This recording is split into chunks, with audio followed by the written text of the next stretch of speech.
C'est une carte et des chiffres qui en disent long sur les différences culturelles qui coexistent en Suisse. On y voit en effet comment les régions sont touchées par l'épidémie de Covid-19. Plus la couleur est bleue, plus la région est touchée par ces infections. Il apparaît dès lors manifeste que les régions francophones et italophones recensent beaucoup plus de cas de Covid-19 que la partie germanophone.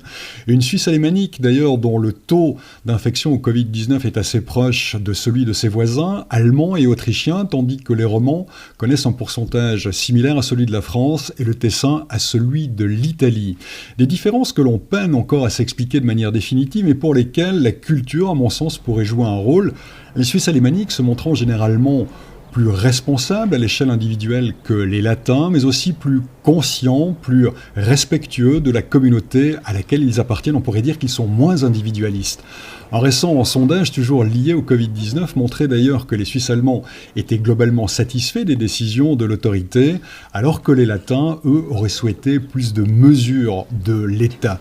Une différence que l'on retrouve encore dans l'impatience manifestement grandissante qu'il y a côté alémanique à sortir du confinement et reprendre le travail, à témoin les propos de la présidente du gouvernement zurichois.